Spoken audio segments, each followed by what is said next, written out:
आज हम बात करेंगे फतेह सागर छोर पर पार्किंग होगी तो वाहन कहां पार्क किए जाएंगे। हम ये भी बताएंगे कि नेता प्रतिपक्ष गुलाब चंद कटारिया ने माफी मांगकर वाल्मीकि समाज को क्या कहा। धर्मोत्सव समिति के पदाधिकारियों के साथ मारपीट के मामले में प्रेस कॉन्फ्रेंस कर दिनेश मकवाना ने क्या कहा। आज हम ये भी बताएंगे कि विप्र फाउंडेशन के नए खुले कॉलेज से समाज में शिक्षा का प्रकाश कैसे फैलेगा, कॉलेज में क्या पाठ्यक्रम होंगे एवं क्या खासियत रहेगी, उस पर विस्तृत बताएंगे। नमस्कार, मैं हूं भावना। आपने अभी तक हमारा चैनल सब्सक्राइब नहीं किया है तो कर लें, साथ ही बेल आइकन दबाना ना भूलें।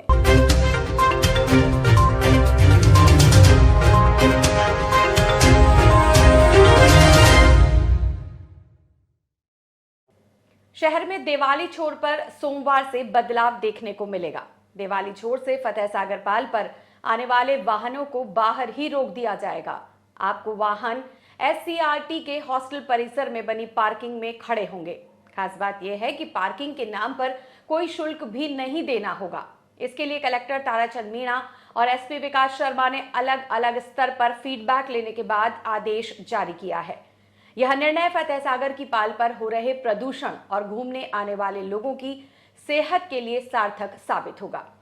कलेक्टर और एसपी को लोगों ने फीडबैक दिया कि यहां पर वाहनों के झमघट से काफी परेशानियां होती हैं। उन्हें दूर करने के लिए यह व्यवस्था लागू की गई है। हमारी टीम आपको एससीईआरटी के हॉस्टल में यूआईटी की ओर से बने पार्किंग के बारे में बताए तो पार्किंग में छत और ग्राउंड दोनों जगह पार्किंग होगी। पार्किंग के लिए प्रवेश और बाहर निकालने के गेट अलग अलग हैं। घंटाघर थाना क्षेत्र के जलबुर्ज में शराब पार्टी को लेकर हुए विवाद के मामले में गुरुवार को धर्मोत्सव समिति के पदाधिकारियों ने प्रेस वार्ता का आयोजन किया।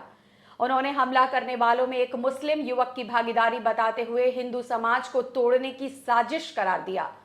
धर्मोत्सव समिति के दिनेश मकवाना ने बताया कि जितेश राजदैया उर्फ साहिब ने जन्माष्टमी और रथ यात्रा कार्यक्रम की भव्यता को टारगेट कर रहे हैं और इसी को लेकर प्रसादी के आयोजन में हमला किया।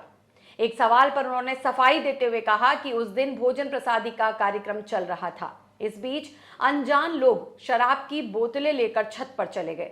मैं उनको हटाने के लिए गया था कि एक मुस्लिम युवक और अन्य 10 से 15 बदमाशों के साथ जितेश आधम का बातचीत में पीछे से उन्होंने मेरे सिर पर लठ से हमला कर दिया, जिससे खून बहने लगा। मकवाना का कहना है कि अंधेरे में भागते हुए बदमाशों ने उनको रथ यात्रा और जन्माष्टमी पर तवज्जो नहीं देने की बात कही।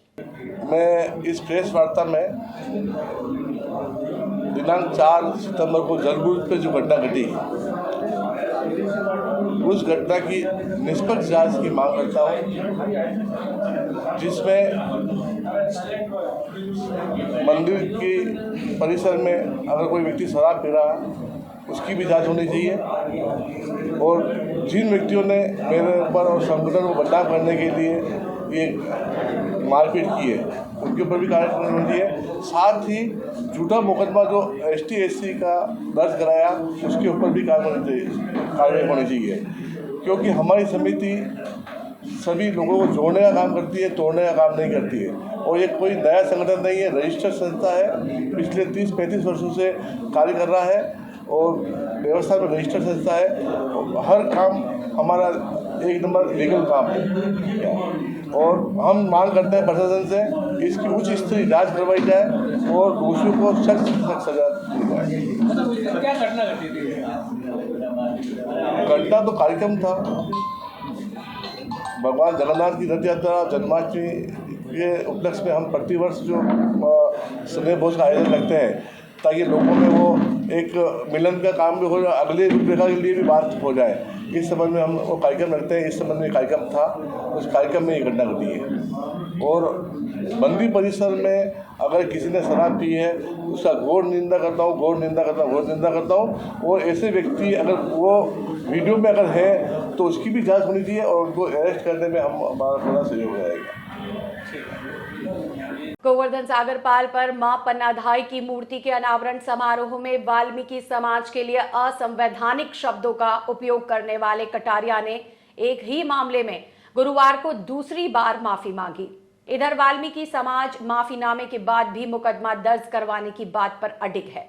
समाज के पदाधिकारियों का कहना है कि जब तक गुलाबचंद कटारिया पर मुकदमा दर्ज नहीं होगा तब तक विरोध प्रदर्शन जारी रखा जाएगा।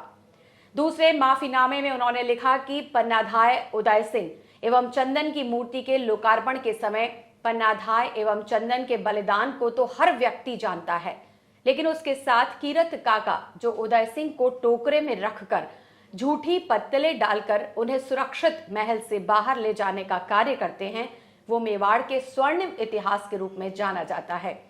मैंने भी कीरत काका का वर्णन करते समय जो शब्द उपयोग किए वो मेवाड़ में गाई जाने वाली कवि निरंजन मासूम की कविता पन्ना का बलिदान से ली है। उन्होंने वाल्मीकि समाज के जनमानस को उद्वेलित करने पर माफी मांगी। लंपी रोग से गोवंश को बचाने के लिए उदयपुर प्रशासन लगातार मुस्तैद है। जिला प्रशासन, आयुर्वेद विभाग और गौ सेवक समितियों की ओर से गायों को आयुर्वेदिक लड्डू दिए गए हैं। गुरुवार सुबह बड़गांव स्थित राजकीय पशु चिकित्सालय का कलेक्टर ने दौरा किया। गौवंश के स्वास्थ्य के लिए हितकारी इस लड्डू में काली मिर्च, तुलसी अर्क, सौंठ, सेंधा नमक सहित कई आयुर्वेदिक जड़ी बूटियों से बनाया गया है। लंपी बीमारी की रोकथाम के लिए और गायों को स्वस्थ रखने की दृष्टि से हमारे को जन सहयोग से आयुर्वेदिक और होम्योपैथिक दवाएं प्राप्त हो रही है और किला जी राजपुरी साहब ने इसमें विशेष रुचि लेकर इनकी टीम ने ये तैयार की है। कल हमने कृषि उपज मंडी बलीचा के प्रांगण में जो हमारा आइसोलेशन सेंटर था वहाँ पर गायों को आयुर्वेदिक दवाएं दी थी, लड्डू दिए थे और आज यहाँ पर बड़गांव में दे रहे हैं। इसके बारे में डिटेल रूप से अभी राजपुरी साहब आपको बता दें। विप्र फाउंडेशन ने नई पहल करते हुए विप्र कॉलेज में बी वॉक व डिप्लोमा इन ई कॉमर्स के पाठ्यक्रम का शुभारंभ किया। फाउंडेशन जोन ए के राजस्थान प्रदेश अध्यक्ष श्री के शर्मा ने बताया कि स्वामी आत्मानंद सरस्वती विप्र लेक सिटी कॉलेज गढ़मगरी स्थित श्री परशुराम परिसर में बनाया गया है।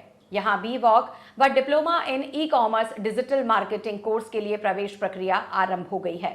कॉलेज में बैंकिंग, फाइनेंस एवं बीमा कौशल में बी वॉक के डिग्री कार्यक्रम एवं डिजिटल मार्केटिंग में डिप्लोमा कोर्स का प्रशिक्षण दिया जाएगा। और यहाँ ये महाविद्यालय नया प्रारंभ हुआ है उदयपुर में, जो स्किल एजुकेशन पर विशेष करके जोर देगा और इसकी संबद्धता राजस्थान ILD कौशल विश्वविद्यालय जयपुर से है, जो राजकीय विश्वविद्यालय है। यहाँ अभी इस सत्र में विश्वविद्यालय ने 2 पाठ्यक्रम चालू करने की परमिशन दी है, जिनमें एक बी वॉक का कोर्स है जो banking, finance and insurance skills के बारे में है और जो 3 वर्ष का स्नातक पाठ्यक्रम है और वोकेशनल है, इसलिए उसे बी वॉक पाठ्यक्रम कहते हैं। बी वॉक पाठ्यक्रम देश में नए हैं जो विश्वविद्यालय अनुदान आयोग ने पिछले दशक में ही प्रारंभ किए हैं और इन पाठ्यक्रमों का उद्देश्य राष्ट्रीय स्तर पे विद्यार्थी को स्किल एजुकेशन प्रोवाइड करना है। और राजस्थान में अब अपना ही एक स्किल यूनिवर्सिटी स्थापित हो चुकी है राजस्थान ILD कौशल विश्वविद्यालय के रूप में। उसके संबद्धता से ये कोर्स यहाँ चालू होगा। इस कोर्स में जैसा नाम से स्पष्ट है कि विद्यार्थी को बैंकिंग से रिलेटेड, फाइनेंशियल सर्विसेज से रिलेटेड और इंश्योरेंस से रिलेटेड स्किल्स की ट्रेनिंग दी जाएगी 6 सेमेस्टर के दौरान। और नई शिक्षा नीति के तहत ये कोर्स चलेगा, जिसमें विद्यार्थी पहले साल, दूसरे साल में भी अपनी पढ़ाई यदि छोड़ना चाहता है तो उसे डिप्लोमा और सर्टिफिकेट और एडवांस डिप्लोमा मिलेंगे। 3 साल पूरे करता है तो उसे डिग्री मिलेगी। विद्यार्थी बीच में गैप देके वापस फर्स्ट ईयर में गैप देके सेकेंड ईयर ज्वाइन करना चाहता है तो उसकी सुविधा भी इसे है। मूल बात यह इस कोर्स के विषय में होगी कि इस महाविद्यालय की एक टैग लाइन प्लान की गई है और उसे मैं इंग्लिश और हिंदी दोनों में बोलता हूँ ताकि समाज के विद्यार्थियों को पता रहे।